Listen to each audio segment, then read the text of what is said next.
অনেকে বলে না সবসময় টাকা টাকা টাকা টাকা দিয়ে সবকিছু হয় না। আমি আমার নিজস্ব মতামত তোমাদের সাথে শেয়ার করছি, প্রত্যেকের মতামতকে রেসপেক্ট দিয়ে। তোমার কাছে যদি টাকা থাকে না, তুমি দুনিয়ার সবার থেকে খুশি থাকবে, বিশ্বাস করো। তোমার যদি মুড অফ থাকে, তুমি গিয়ে একটা অ্যাপেল ওয়াচ কিনে নিতে পারবে। তোমার যদি মুড অফ থাকে, তুমি একটা গিয়ে গাড়ি কিনে নিতে পারবে। তোমার মুড অফ থাকলে তুমি ট্রাভেল করতে পারবে, পুরো দুনিয়া ঘুরতে পারবে। তুমি এমনি হ্যাপি হয়ে যাবে, তোমার পাশে কেউ থাকুক কেউ না থাকুক।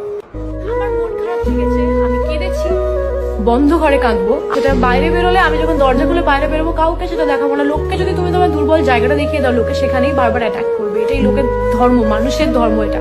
আমি ছোটবেলা থেকে বহু মানুষকে দেখেছি, বহু মানুষকে পাল্টে যেতে দেখেছি, বহু মানুষকে ভালো হতে দেখেছি।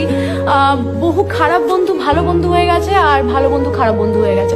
প্রচুর কিছু হতে দেখেছি আমি। আমার মনে হয় ম্যাচুরিটি কোনোদিন বয়সের সাথে সাথে হয় না, সিচুয়েশন তোমাকে ম্যাচিওর করে তোলে। তো আমার লাইফ থেকে আমি প্রচুর কিছু শিখেছি। অন্য কারোর থেকে ইন্সপায়ার যত